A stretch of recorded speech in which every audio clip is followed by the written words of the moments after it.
This podcast is sponsored by CSMI, the maker of the HUMAC Norm isokinetic system. Purchase a new or refurbished machine, or you can even upgrade an existing system to bring it up to date with all the latest testing and training applications. Please visit csmisolutions.com to view all of their available products, including the HUMAC Norm isokinetic system, the HUMAC Balance portable computerized balance system, and Sportswear Online. CSMI. Better data leads to better results. Hello, and welcome to the Everything PT podcast with Matt Taylor and Daniel Bodkin. Please do not consider anything you hear to be medical advice. Just a couple of guys ranting about everything PT. Enjoy the show.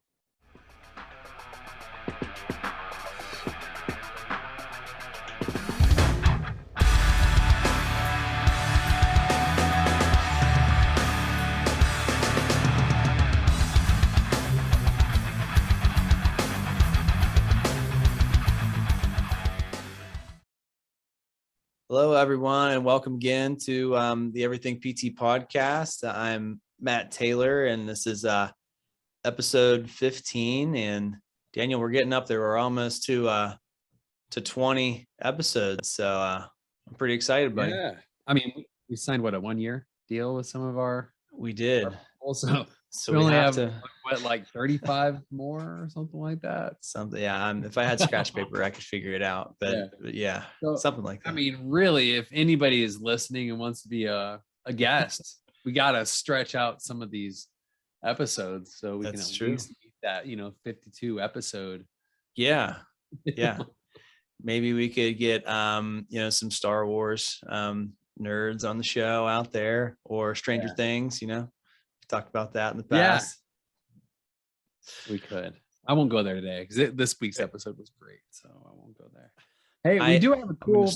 We don't have a guest today, but we have a pretty cool topic, I think. Yeah, man. Yeah. Today we're going to talk about what happens when people aren't getting better. Yep. Yeah, Daniel, stuff happens all the time.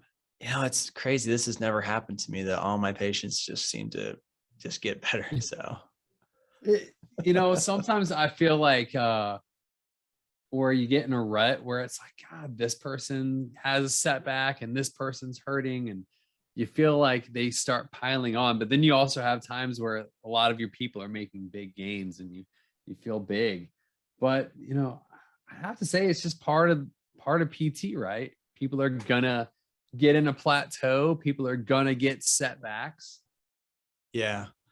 I'm glad you said that, because you're right. It is just part of therapy. There's ebbs and flows. And, like when I was a younger PT, I had a really, really hard time with that, because these great people would come through the door and I want them to get great or get better. And it's just, they wouldn't have a great outcome. I would think I suck, and just doing everything I can for them. And the reality is people just aren't going to get better sometimes too. Yeah. And it can totally kill your confidence too, and your skills, and make you rethink everything. Yeah. Yeah. So what can we do about it? So when we have that person, let's say, let's just start, they just started rehab with us and they're in their, 2 weeks out, they're not any better. And they're asking you why they're not feeling better.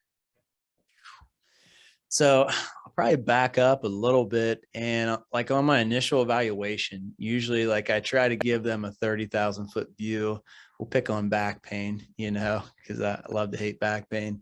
So just let these patients know, like, hey, listen, physical therapy could be a really good management tool, but sometimes even with the best therapy in the country, with all the great equipment and some manual stuff we can do to help you manage your pain, this is just, sometimes it doesn't get better. And then we'll help you with your next step, your next non-invasive step.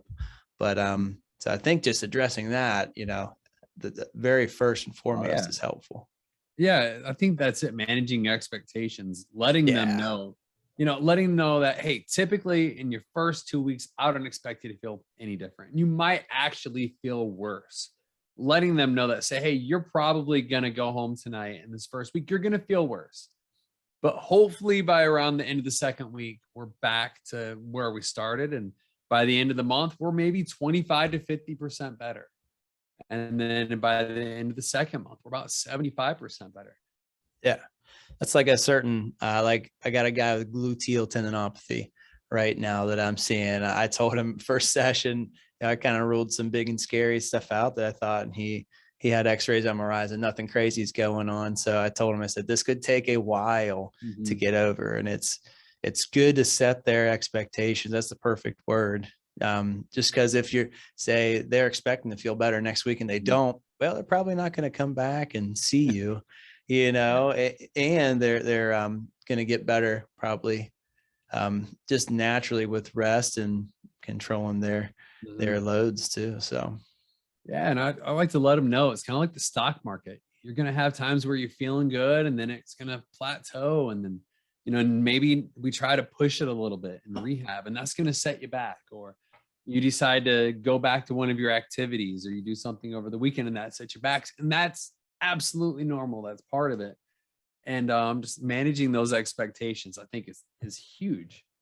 Yeah, for sure. I think the earlier that you do it, the better you are for it, for sure. What about you, Daniel? So one thing that would get me, let's say I'm working on somebody's knee, just knee arthritis. And I saw this a lot when I would have people who were more sedentary in their lifestyle. So we're working through their knee, and we're getting them into some of their closed chain exercises because they've progressed through their open chain work. We're starting to get a little bit more closed chain. And then they come back, or so let's just say mini squats. Let's introduce mini squats. Well, they come back 2 or 3 days later, and then they say, I couldn't move, not my knee, but my back. So you flared something else up. I've had this happen to me a lot. Or I might be working on their neck, and we're working on shoulder, scapular work, and now they're having an issue with their shoulder. Have you ever had any of those? Oh yeah. So for sure, especially when you work with some of the elderly population, our average patient is a 55-year-old female. So yeah, when you're working on the knee, sometimes when you do those multi-joint compound movements, we're not loading them up with hundreds of pounds, but yeah, the back definitely could flare up. Then you end up treating them for basically a lot of other ailments.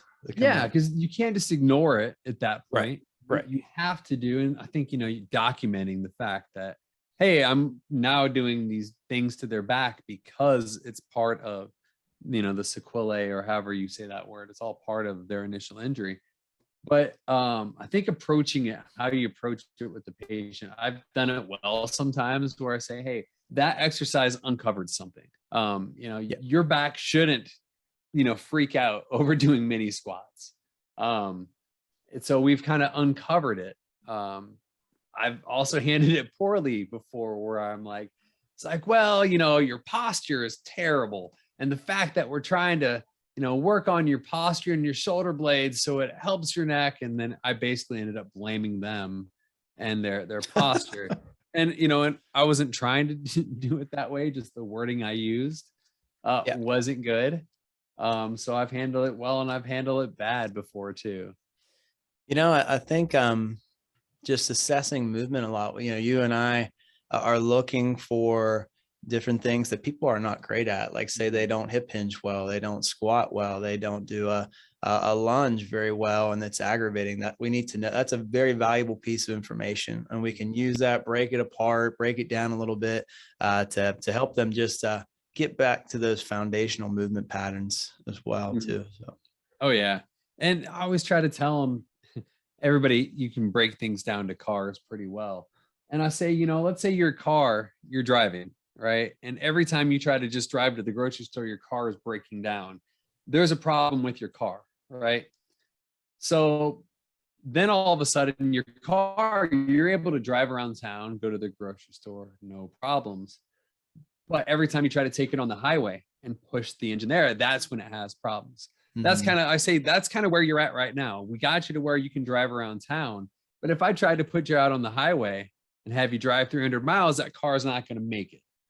Your car should be able to make it with something like that. So ideally, we're going to try to bring your level of function up to where you're able to drive on the highway without blowing out. So I always try to let them know that, as you get better, we have to make the rehab harder. So that way their body can adapt to those loads. But every time you do that, the car might break down a little bit. Yeah, no doubt. And I love like the envelope of function. Have you heard of that, Daniel? Oh yeah, Yeah. of course, with my listening to every episode of Yeah. PT Inquest. I've heard The guys that at one a PT little bit. Inquest are big on it. Yeah, we without any shame stole it from them for for sure. But we draw that illustration on our board with the bubbles too, and like your envelope of function is this big now, and when it gets you're injured, you're even smaller too, so you can handle less capacity. So we want to increase the envelope of function over time through different activities that you tolerate well, kind of thing. So we really address a lot of that as well. Another thing I've seen a lot is where you get a patient better, right? Let's say they're 8 weeks out, or say 6 weeks out, they're 65-70% better. 2 weeks later, they're still 65-70% better. Mhm. 2 weeks later, they're still there. And they're glad that they're feeling better, but they're not happy that they can't break through that final stage. Yeah. So what I would talk to them about, because I'm sure there's some frustration with that too, because they're just hammering it in the gym and still, they just can't break this barrier. But what else have they accomplished? Now they're able to run, they're able to walk without pain, they're able to do X, Y, and Z, but they're still not there yet. They're not to 100%. So I'd just encourage them, try to keep a positive attitude and just keep hammering home what you're doing is good. So continue to do these things. And then it's just like they flip a switch, around whatever week it is, depending on their injury. And then bam, they didn't have it. And then they got 90% quad index or whatever your measure is you're going after. And a lot of it's time too. Yeah, for sure. Because their rehab, you're not just going to keep getting more and more visits for them to stay at that same level of function. Yeah. So it's just, let them know, hey, stick with it. Mm-hmm. Let's give you a program that you keep up with and just give it more time to continue to improve. And I always let them know the closer you get to 100%, the harder it is to make little gains. That's a good point. And especially if it's, hey, I'm able to do all my daily activities, but I'm not able to go running yet.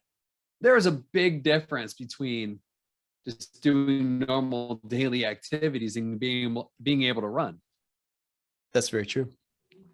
Daniel, you ever have the patient that, I love to pick on back pain because I love to hate it. They have a lot of pain, but they haven't really had any pain decrease, but they've improved their force output and their function tremendously. How do you handle someone like that? That one's big because they didn't come to you because they couldn't, do the laundry. They came to you for the pain. That's hard, isn't it? And it's all on communicating to them. It's like, yes, I want to get your pain better. But your function is improved. But we can even talk about what their pain was with their function when they started. So my pain used to be 7 out of 10, just getting, in and out of the chair and going to get something from the refrigerator. Yeah. My pain is 7 out of 10 still, but now it's when I'm doing more activities. I say, well, what's your pain now when you just get out of the chair and go get something from the refrigerator? Oh, it's not even there except for when I first stand up. So I try to break it down a little. Hey, all you rehab specialists out there. Do you have an isokinetic dynamometer just sitting around your clinic not being used? Little known fact, isokinetic machines that aren't used regularly are at higher risk for bouts of sadness. Help your machine out and take CSMI's newest CEU course, Isokinetics 101 online, created by me, Daniel Bodkin, and learn how to use all the exercise and testing applications available on your machine. With new and exciting rehab techniques in your toolbox, your sad isokinetic machine can become an active member of the rehab team again and regain its happiness. Isokinetics 101 online by CSMI has been approved for 8 credit hours for athletic trainers, physical therapists, and physical therapy assistants. Contact your state board for details on specific requirements. This course is available at humacnorm.com/courses/isokinetics-101.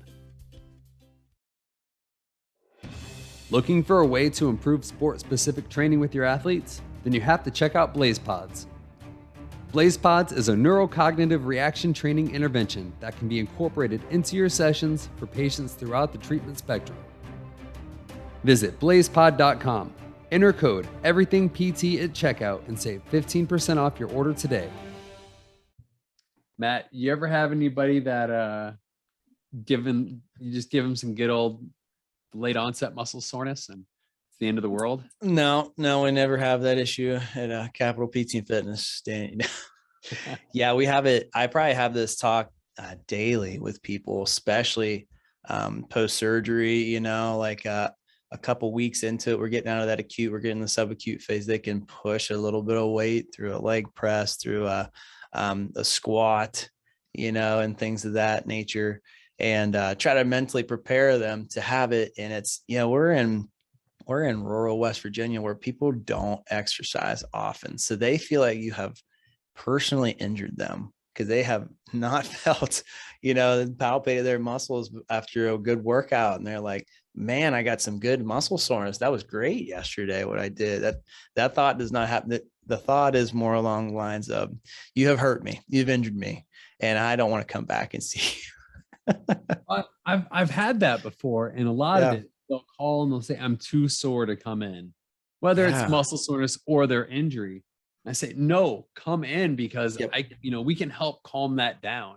Not only I try to make it's not just things that I do to them, but these are things that you can do at home. Let's find the things that make you feel better when you're hurting. They think every visit's going to be come in and push. Well, lots of times it's, hey, you're going to come in and we're going to help you recover.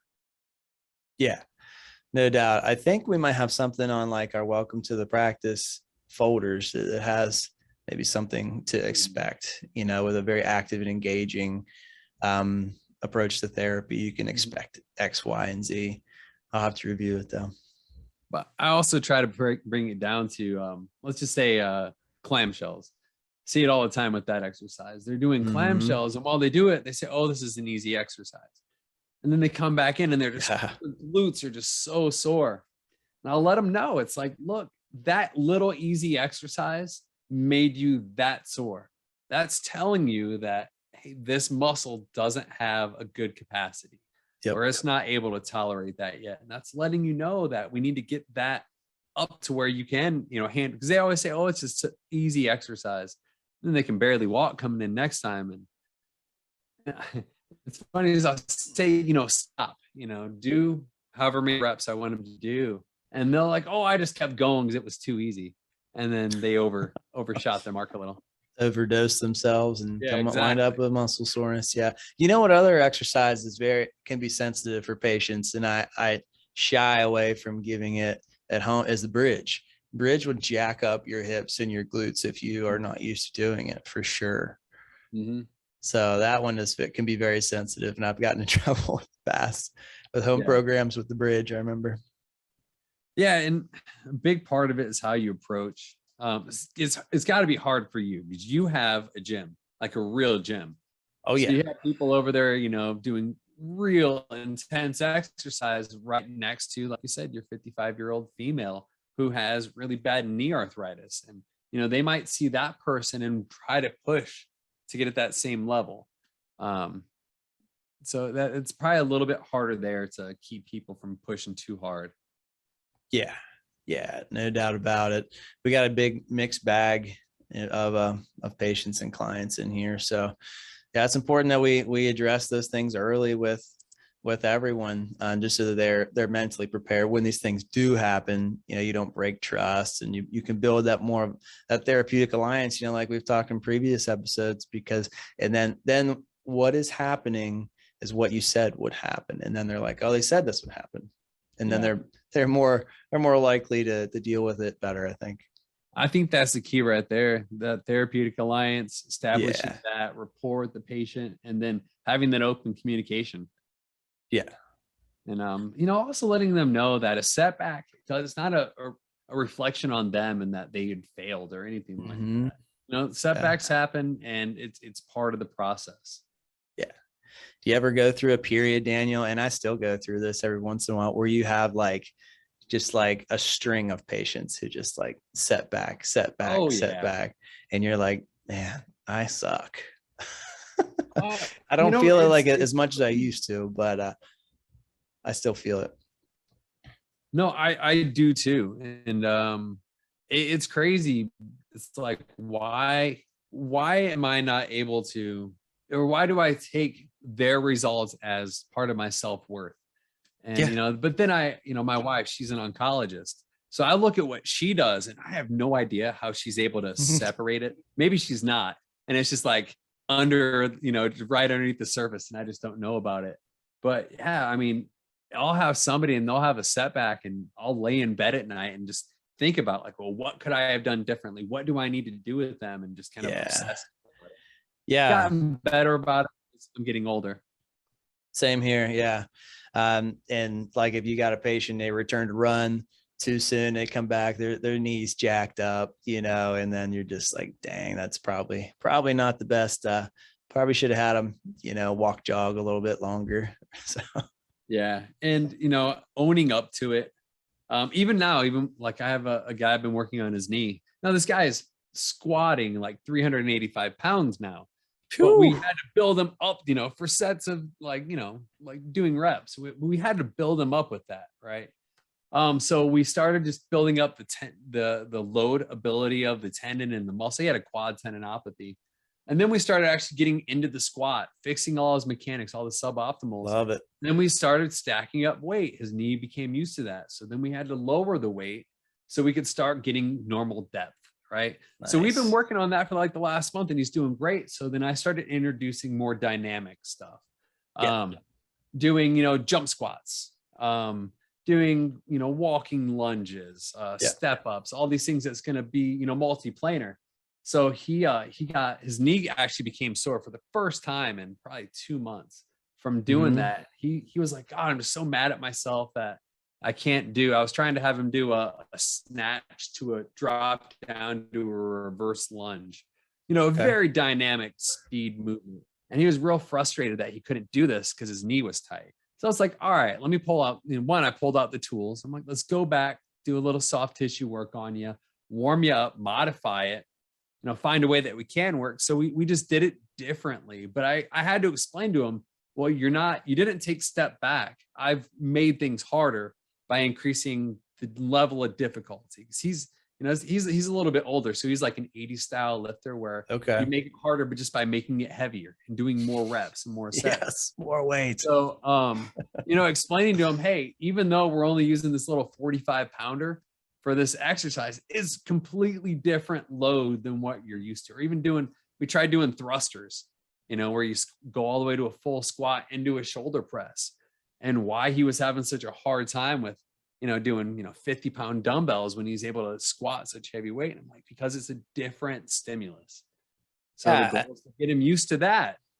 For sure.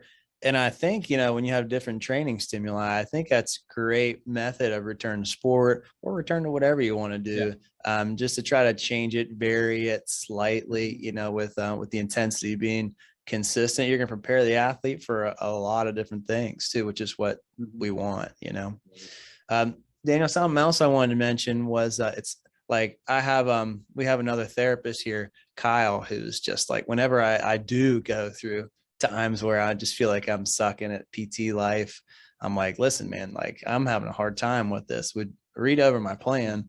Would you do anything different? Would you maybe add or subtract? Am I overdosing? And then Kyle has great feedback off, and then he comes to me as well. And it's just a great back and forth too, for the better of the patient. And, other places that I've worked before, we had great PTAs. First, I had Dwayne when I was in Tampa. Then when I was in Nashville, I had David. They probably don't listen to this. I'm sure they don't. They don't care. But if they do, they'll hear their name shouted out. A lot of times they'll get stuck in that rut. And I notice, hey, I worked with them the last 4 visits. Let me put them on David's schedule. And then all of a sudden, David, he's like, hey, I noticed this. You think about doing this way. And so you can't be like, oh, I'm the PT, you're the assistant. That doesn't work, right? No. He was a fantastic clinician. He had a skill set that I didn't have, that he was able to look at it from different ways. And lots of times that's what it would be to break them out of that plateau, was just Yeah. to get a new set of eyes on them. Yeah, man. That's like when someone is a new patient and they come in and they say, I say, hey, I'm Matt. There's another therapist, Kyle, who's here, and we are a team. We are a team of therapists. And if I have questions or I can't be here, you will continue with Kyle, and no care is lost at all with that. No quality. And of course, having a good mentor. When I first started out, I had John. I missed it. And it was so good to have that. And you don't realize how nice that is until you're suddenly the only person, or you are the mentor. Oh gosh, you're so right. You're so right. Young therapists out there, if you're listening, try to get some mentorship. Someone that's just seen a couple thousand patients and wise and involved in the research too. Because I did not, and it would have I had a hard time my first few years because of it. And a good mentor would have really, really done me some good, encouraged me through plateaus, setbacks, things like that too. So you're absolutely right. Yeah. Well, Matt, I think that's all I have for the episode. Anything else? I can't think of anything else. I think we covered a bunch of stuff. Yeah. Yeah. It's good chatting, just us again. Yeah, I know we've had a lot of guests. It's been cool having. I've really enjoyed interviewing people. They're fascinating people. Me too, because I don't have to do much talking. Like when I was, before I got married, when I would go out on dates, I realized the less I talk, the better. So just ask good questions and then get them to talk. Kind of take the same approach with some of the guests. I know. Be more interested than interesting, right? My wife says I talk too much anyway. So, I good, definitely have the gift of gab. So it's nice having guests on, because then they can kind of lead the show a little bit. And we can introduce them. Yeah. We got a lot to learn. We've had some awesome guests with their companies and what they represent, and it continues to be a cool thing. So, awesome. So if anybody has any ideas or topics that they'd love us to talk about, go ahead and throw those in the comments, or you can email us. All of our information's on there. Get a hold of us. If you want to be a guest, go ahead. We don't discriminate. Come on and be a guest. Not at all. But all right. That's it, everybody. Thanks for joining in, and we'll see you next week. All right. See you guys.